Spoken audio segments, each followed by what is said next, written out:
Well, I'm going to start because, as I say, if people join, they join, and we can pick people up as they come along. And it's not fair for you guys just to sort of sit around waiting for anybody else that might join in. So this is a session about the CV, and I'm interested in what you are experiencing with your CV, and then I've got some ideas about how we can take that forward. Um, help you to improve your CV. Um, the CV, I want to start with a few basics. The CV, and this is a big mistake people make. The CV is not about getting a job. It's not. The CV is about getting an interview for the job, and that's a very important distinction because people are trying to get the job in their CV. They're trying to say why they're the fit for the job rather than why the person should be interested in them and want to talk to them some more and then pick up that detail that really is, that you're so eager to get across. It's the interview that gets you the job. It's the CV that gets you to the interview. And that's, as I say, that's an important distinction. Therefore, the CV has to be very clear about its intent. It's got effectively three functions to perform in that. The first is it's got to be clear and relevant. So if your CV is not relevant to what you're applying for, it's never going to get picked up. And I mean relevant, I don't mean fits an ATS system. I don't mean answers some questions about whether or not you got this skill or that skill or the other skill. I mean relevant.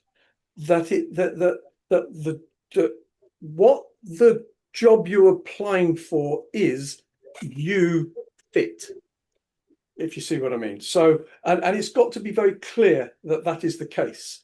And I'll show you where that occurs in a moment. So relevance is an absolute must. If your CV isn't relevant, doesn't matter what you think about it, it's gone. It's binned. The second thing is it's got to be readable. And by that, I mean that the information that you want to bring out, that is needed to be brought out, is available without searching for it. It used to be, people would do all sorts of things with CVs. To some extent, they still do, but the advent of the template CV and what have you has changed that to some extent. Because now at least when they put it through a template, it at least appears in a consistent format, but it still doesn't have the real information available easy enough to find. It will probably shock you to understand that when anybody looks at your CV, they don't give it any real time at all. When I used to be a recruiter, when I used to run my own recruitment business, I would spend no more than 20 seconds looking at a CV to determine whether that CV was relevant to what I wanted. I've seen people say it's 8 seconds, which and there is a variable in that, and the variable comes to this. If I've got 146 applicants for something, and most of those applicants are tire kickers, they don't get the time of day. So the first sort of tranche through is yeah, no. And then I give 20 seconds to the ones that are left. So I move it down from about 146 to hopefully something around about 30. And then I look at those 30, and from then I come up with something around about 12 to actually start my phone calls. However, what I also not do was bin anybody that I actually thought had a so if out of that 30 were appropriate, they'd all get a call because it made sense. I'm not going to bin anybody, but that was me. What other people do, I don't know. But the point is, you don't really get more than about 20 seconds of my time looking at your CV, to make my mind up whether or not I can see the relevance in what you are about, and why I should want to take you forward into the process, why my client's going to be interested in speaking to you. That was my selection criteria, if you like. The third thing, and this is perhaps the bit that really distinguishes me from just about anybody else, the third thing is it's got to sell you.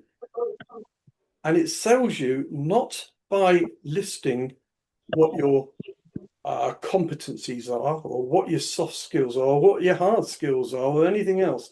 It sells you by saying what it is you've actually done with those competencies, with those skills. It tells people about the value that you are bringing to the table, the difference that you are making. And you do that by showcasing what you've achieved, quantifiably achieved. Now, all commercial jobs are there to make or save money. They are all there to make or save money. I don't care what you think your job is about, you're making or you're saving money. Else you wouldn't be there. No company employs you because they feel that you need a job. They only employ you because they think you're going to make them money or save them money. And so in your job, you are making or saving money. And when you look at what you are achieving, you look at it in terms of your contribution to the business. That is, when you put that into your CV, when that is right in the forefront of your CV, then you start grabbing attention, and you grab attention in a way that is compelling. Because when the reader goes, yeah, this person's relevant and this person makes a difference, the next thing they say is, we've got to get this person and talk to them. You've got the interview. Your CV's achieved what its objective was. Does that make sense to you all?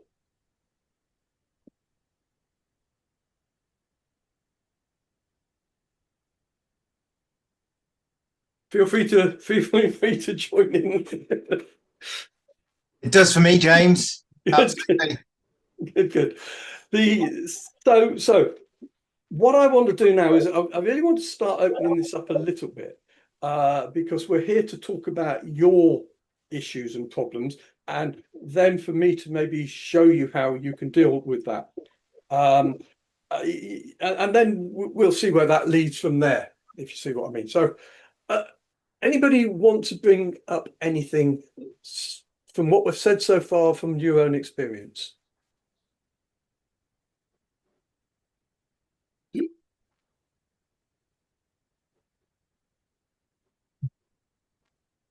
I mean, I'll speak up, James, if that's okay. Yeah, I think I'm relatively early in the process, so I'm just. I mean, I've been in the company that I work for now nearly 27 years. So yeah, unfortunately, restructuring everything that's happening at the moment. So yeah, I haven't touched probably my CV in a decade because I've been at the same company for a long period of time. So really for me, it's obviously I follow you on LinkedIn. So I've been reading some of the posts around making it more about your achievements rather than just looking like a job description. In effect, what's quantifiable, what value can I show through that? So yeah, I just wanted to speak up and say, yeah, I'm right at the beginning. So my experience is probably not, if the others have obviously been looking and doing things for a longer time.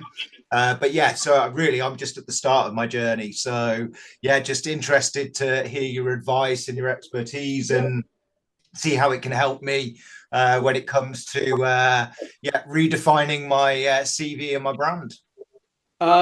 Okay. Let's. Since you sort of brought up something, I will sort of cut to the end a little bit and say that I do have something that will help you write a CV. You know, I'm running a business, and therefore I'm always here to sell stuff. Yeah, of And I course. do have something that will help you write a CV, Okay. which I'm going to tell everybody about towards the end anyway. Basically, and it writes it in the format that I have used for well over 30 years now. It's something I got taught when I left the Royal Navy. I got taught on a management course that I went on. I picked up the format that they taught me, and then developed it and moved it forward when I got into recruitment and found out exactly how to sell people. And now what I try to do within the template, the CV that we can create for you is I basically use that knowledge of how to sell people to bring out what is important, what is relevant about you for the job that we're looking at. Yeah. So this isn't. I just want to move this away from something. This isn't another template that's going you throw a job spec in for and a job title in it and it lines it up. This is actually going to hopefully bring out some real relevance in your expertise, in your experience, in your achievements, etc., and format a CV around it. There's a pack that comes with it that also gives a lot of other information as well. But I'll come back onto that later because I'm not here just to sell. I'm here to actually give you something. So what I would say to you is start by thinking about your contribution. Look at the projects that you've been working on. Look at the impact that you've had and understand this, that everybody contributes. So you might be working on a project and you're not the project manager, but you're the person that provides vital input to that project. The success of that project is down to a lot of people, but it is down to you. So you can legitimately claim the value of that project in if you like in talking about what you have achieved.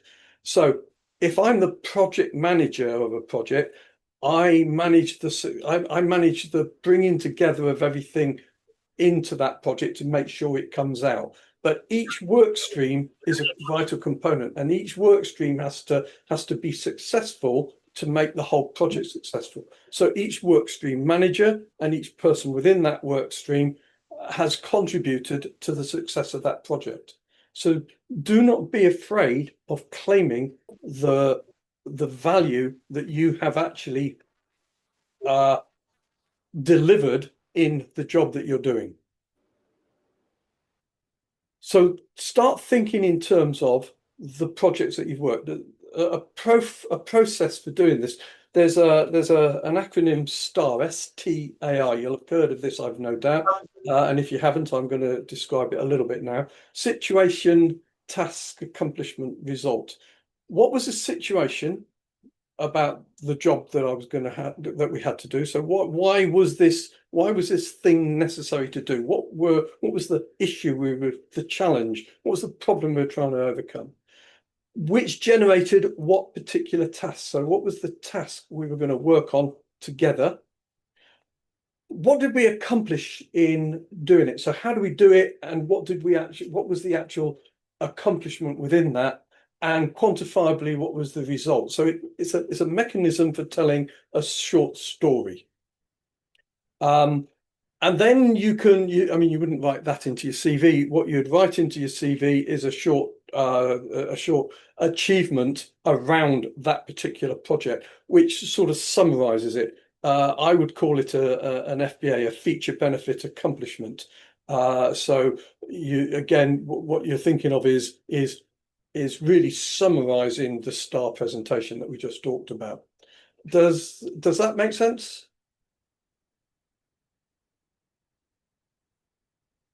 Nikki, I see you've had your hand up for some time, actually.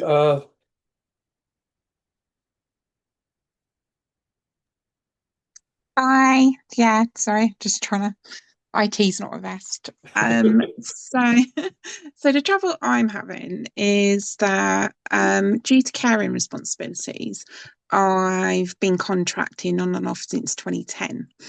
I've done a lot for public sector and private, but when I go to permanent, that's where I get the issue. So in March this year, I got made redundant for the 6th time in total, but the 3rd time since 2024.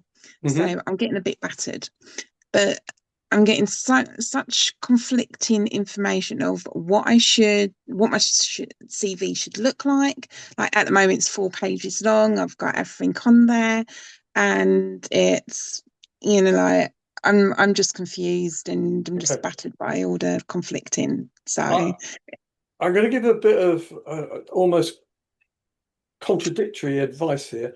Your CV is not the be all and end all of any form of application. It's a document. It's, does it sell you effectively? It's usually not the only reason that you're not being selected into a process. Which is again contradictory, because it's because of the information that's in it that you're not getting in there. But what I'm trying to say here is it's not the format, the layout, it's actually what you're saying in it. So as I said, when I started this, so I think you missed this bit, Nikki, 3 things that your CV needs to be is relevant. If it is not relevant, there's no point having it. If so, I got a job for a project director for a particular project, and somebody applies to me who has been a program manager on something totally different.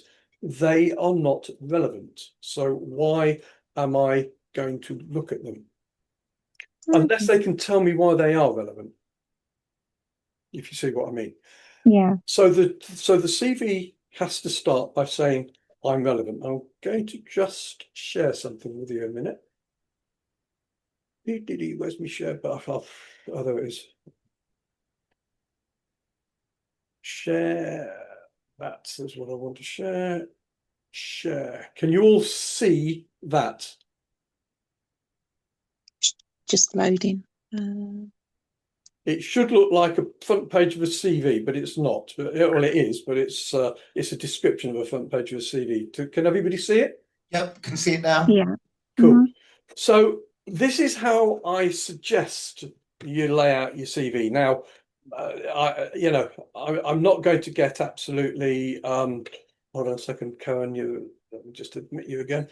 I'm not going to sort of say that you've got to be exactly like this. What I am saying is there's a structure to place. This is the front page, and the reason why I'm showing you the front page is because the front page is what sells you. Excuse me, let's bring it back. The front page is what actually sells you. If you don't get the front page right, you're not going to get there. In newspaper speak, and I will explain that in a minute, this area here where I'm indicating is above the fold. This is the bit that when you open a CV, your eyes are immediately drawn to. And as you see there, I've put 2 very important components into it. I've put your profile and I've put your achievements. The rest of the CV is irrelevant at this point in time. And in actual fact, you probably get the interview without the rest of the CV if you've done those 2 things properly. The profile is what says you are relevant. So you write into your profile why you are relevant to the job. I am this. I've done it for so long. I've worked in these environments, and I've had this level of accomplishment. You mentioned whether you've worked with teams as a team leader. You do all of that sort of thing. So the whole point of that section is to say I am relevant to the job. So when if you like, when I give you the CV back from my process, if you like, the objective is that profile has looked at what you are, has looked at what the job description is, and has come out with a statement that says why you're relevant. And then I give you at least one other statement of why you're relevant, which comes with it as well. So you can so there's a couple of options to put into there. When the person that's reading this reads that and they go, yeah, this person's relevant to me, then they start looking here at the achievements. And in the achievements is where you're telling your stories and you're saying what your contribution has been. what difference you've made, what value you have brought to the organizations you've worked for, what you are going to be able, this is what you're saying to them. This is what I've done. This is what I can do for you. This is why you and I should meet and speak.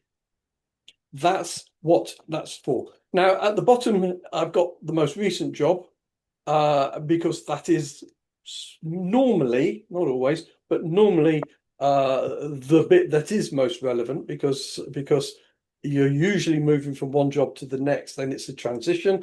And again, what I do here is I describe very briefly what the job's about, and we give you a few more achievements here. So it's all based on achievement. You'll notice I haven't listed a single skill. The skills are in there, believe me, because they have to be there. What I'm saying when we write out the achievement is you have used this skill to accomplish that. That's so we do put it there, but I'm not going through a list of skills, which is absolutely, if you think about it, what does it say? It says I can write skills down on a piece of paper. It doesn't say what you can do with those skills. One piece of feedback I got from a hiring manager, a CISO, who was looking for some analysts, some cybersecurity analysts to join his team. And he said, one of the things he said, whenever I get people who come through with a cybersecurity analyst, it says a lot of good stuff on their CV until I get them in front of me and they haven't actually got a clue how to do cybersecurity analysis, because they've learned what the terms are all about. They've gone through a bit of training online or whatever, but they've never actually accomplished anything with it. Far better to talk about what you've accomplished with your skills than what your skills are, because it actually tells people that you know what you're doing. Does that make sense? Yes, it does. Sorry. Cool. I see we've lost Karen again. So from what I've said, has anybody else got anything else that they would like to sort of bring up about their experience? I mean, feel free to shoot me down if you feel like it, because I don't mind.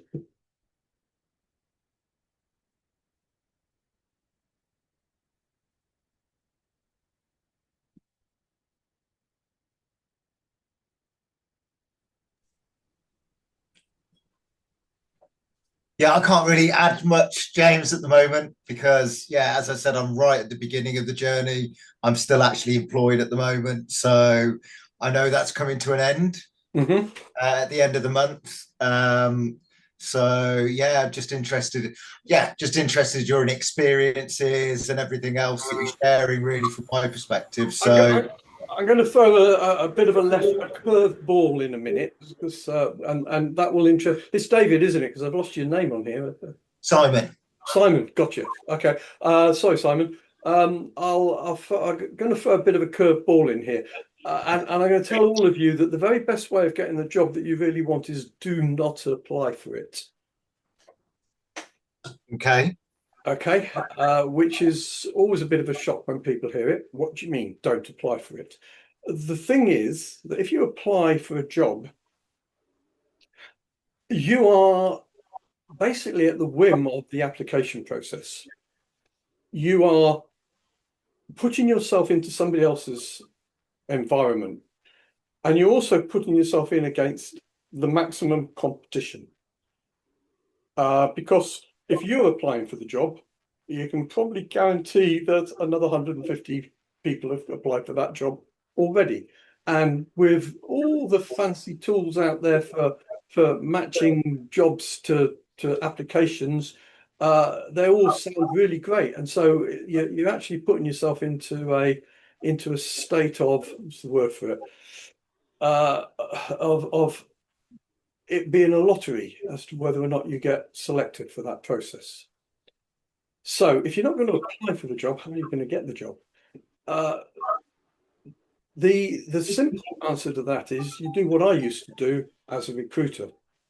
You tap on the door of the people that are likely to be hiring within an organization for whom your skills have, will have relevance, your experience will have relevance, and you approach them with a value proposition that says, this is what I do. This is the value that I bring into an organization. These are the challenges that you have, and this is how I can help you overcome those challenges. Should we speak? When should we speak? So we're no longer applying for jobs. What we're actually doing is we are creating opportunities. Now, I know a lot of people hear that, they go, that's never going to work, but it does. And I've come across a lot of people that use this mechanism and they have been successful with it. If I tell you, and you'll have heard this, whether you believe it or not, I don't know. If I tell you that in the mid to senior level profile, if you like, work profile, something like 70 to 75% of all jobs filled, so that's the vast majority of jobs filled, do not get filled through advertising. Whether they're advertised or not, they don't get filled through those adverts. 75% of jobs are not filled through advertising. It's a fact. It's not something that's up for debate. It just happens to have always been that way. And the reason why is because people know people, their network, they work from their network, they work from referrals, they work from headhunters who actually make approaches on their behalf. And that is not necessarily just at executive level. That works down to mid-senior level as well, that there are headhunters out there or we say specialist recruiters who just know everybody in their particular niche, and they, and so they work very closely with specific individuals and they get people placed that way and through direct approach. So the direct approach mechanism is your way of knocking on people's door and saying, hi, I'm Fiona, Karen, Nikki, Simon. You don't ask for a job. You come up with a value proposition. This is your specialization that we're talking about them. These are the challenges that I know that you're facing. This is how I've overcome those challenges previously. Should we speak? You give them some value to go on. It's sales 101. When you take anything to the market, you don't go in terms of I've got something to sell you. You go in terms of you need something to overcome this problem that you've got, and this is that solution. You need this particular solution. My, if you like, CV tool, if you like, is the solution to how do you get a CV that is actually going to work for you, rather than one that, how are you going to get a CV that's actually going to stand out? The problem that it's overcoming, the challenge it's overcoming, is shining out against other CVs out there. The other point is that if you applied my CV and the documents that you get through with the CV, you actually have the mechanism for going out and knocking on people's door, because you've got your achievements. You can quantify what those achievements are, and I suggest, I send you a suggestion out as how you can actually write that achievement in a way that is going to get attention from people. So don't apply for jobs if you want to be effective at getting a job. If you're in an application process, you're simply going to be struggling in that application process alongside however many other people there are. The first thing you have to understand is that the relationship between an employer and an applicant is not an equal relationship. The relationship between somebody with a business position and an organization is an equal relationship. Again, does that make sense?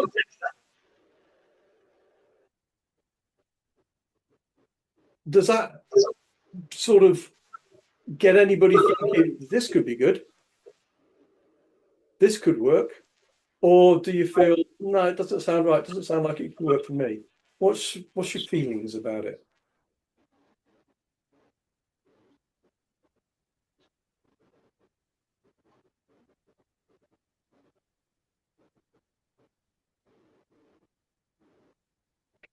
Okay. Obviously, I've done such a good job. I've left you all mesmerized. Has anybody got anything they want to come up with now? Any questions? Any particular point that they would like me to answer specifically? Can I just ask? It's Karen. Hi, Karen. Yep. Hi. I think the difficulty I find is that the jobs that I'm applying for have to go through a government department, so it's not where you can just go and knock on the door. The other difficulty I find is that I do my CV and I get the interviews, and clearly my application and my interview skills need improving. But then I do exactly the same CV, send it to other areas that are in the same job role, and then I don't get an interview, and it's exactly the same specification. Yeah, And so I then and change it. it's the lottery process, Karen. You're going in against a lot of other people, and they've drawn their shortlist up. And go back to what I said a few minutes ago: 75% are not taken from the application pool; they're taken from other sources, and that includes government. And I don't care what government says about you having to go through a particular process; they still don't do it. They still do it. They have to show they've gone through a process. Right. But if you can grab the attention of the right decision makers, you will get an advantage in that process. I promise you. Okay.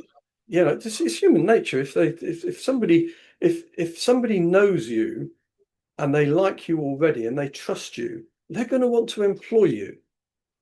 And that's what you're basically doing by reaching out. You're getting known by the person. They're going to, you're going to engage with them. They're going to get to trust you. They're going to get to like you. Thank you. And as I say, if you've got a job, and this is how I would treat job, sorry, what's the word I'm looking for here? I forgot what it is. Where you're looking, where you've got a job that's come up. And basically, instead of applying for it, treat it as a lead. What does that tell you? The fact that company is advertising, that the word was advertising I was looking for. What does it tell you, the fact that a company is advertising a job? What it tells you is that company is in one way or another active, even if, and you'll have heard all the dark tales on LinkedIn about how they've been ghosted and the jobs disappeared and it's been re-advertised later and all of these sorts of things. That company is trawling for some reason. There's activity in that company. They may not, I read one earlier today where somebody was saying that they were 2 days away from starting the job, and the job was canned, and it was advertised a week later at a different level or something like that, because the company had reevaluated the job and decided that this person's profile was the wrong profile. But that company is looking. It is looking. Now, if you go in an application process, then all they will look at you is against one particular role. If you come through another door and speak to 2 or 3 or 4 different people in that organization about the value that you have to offer that organization, you are multiplying the potential for success. I'm not saying you're guaranteeing success, but you're increasing the odds of success. Does that sort of make sense again? Yeah. So treat job adverts, advertised jobs, as leads to give you an in to an organization that is actively looking at the moment in a particular area. Because it could well be that, you know, if they're looking at one particular area, they're also interested in other areas. Usually jobs come out because companies just decide to do something new, or they've been developing something new, and now they need to implement that thing. They've just sold a big program, a big project, and they now need to deliver that project. You know, there's and it's not just one job that comes up. There's other jobs. Obviously, it can come from people leaving the organization, although in the current market, that doesn't necessarily follow. But my point here is that there's intelligence to be gained from the fact that a company is advertising for jobs. What I would do is I'd go away and have a look at a bit more to see what's recently been announced by that company. Have they recently announced a program? Have they recently said that something new is coming along? Is there some reason why they may be hiring at the moment? And if so, what areas might that be? And use that to maybe also to affect the messages that you might send to the organization or to people in that organization. You always go to a specific person. You always target somebody who might be interested in what you have to offer. Am I making sense, people? Yes. Is anybody feeling inclined that they might do something about this? Yes. So this is where we come to the next sort of step of what I have to do. I mean, obviously, as I said, I'm here to sell my business. At the end of the day, you know, I speak to you guys because I really genuinely want to help you. I hope I've given you ideas. I hope if this is the only time we ever talk to each other, you take something away from this and go, that was useful. This has given me something to think about. This has given me another perspective on the whole of the market. But what I'm obviously wanting to do is work with you further, either to you know, to start a relationship by offering you my CV tool, which I'm going to actually put up here for a minute.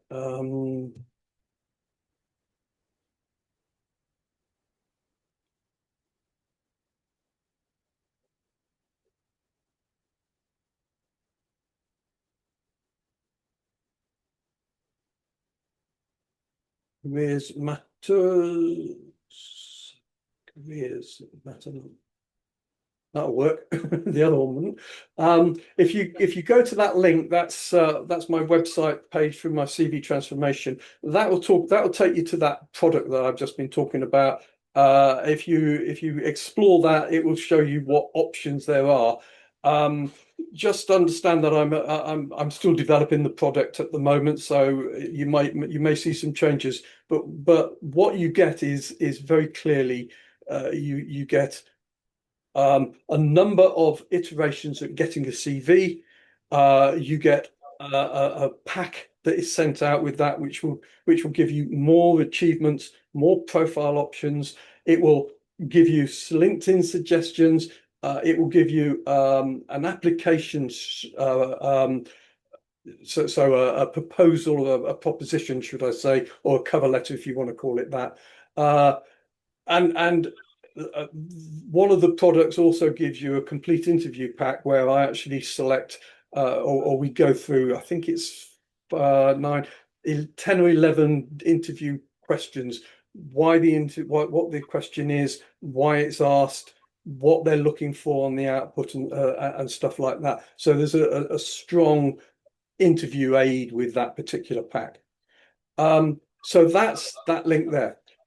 The other thing that comes with that, if you were to buy it, is that you would be open to joining these sessions, which there are 2 a month for the next either 2 months, 3 months, or 4 months, depending on which. Sorry, I'll say that again. Yeah, 2 months, 3 months, or 4 months. Yeah, that's exactly right. For depending on which of the products that you buy, if you were to buy one of those. And that is where I bring out, you know, more of the whole strategic career mastery program, and the products that I've got to actually help you to go through the process of finding your own, of creating your own opportunities, not finding your own jobs, creating your own opportunities. The whole process is about not just going out there and finding a job, but looking at yourself as being a business, considering yourself in terms of the services that you have to offer, in terms of the value that you bring to an organization, and considering yourself as you .com, if you like, and becoming the CEO of your own organization. That's strategic career mastery. That's the sort of bigger program that fits. The CV transformation fits into that. All of the information in that fits into that program. What that program is a process for taking your value out into the market and marketing yourself effectively. And that's sort of like what I want to, where I want to bring people with me, if you like. I want them to understand the value that is, and maybe engage with me in going through that process. The first part is if you were to join my SCM group, mastermind group, which you get with the CV template.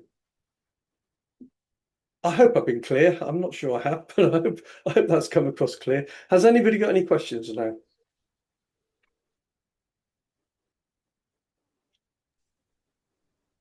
I don't think we can see the link, James. Can now. We can now, absolutely. Sorry, I forgot to hit the arrow. So if you go to that, what you get, what it is it's a 3 product model. Cheap, but it's not cheap and cheerful. It's actually very good. Three runs. You get 3 runs, so three options for a CV, 8 options for a CV, 12 options for a CV. The pack gets more detail as it goes up, and you get the membership of the mastermind community for either 2, 3, or 4 months.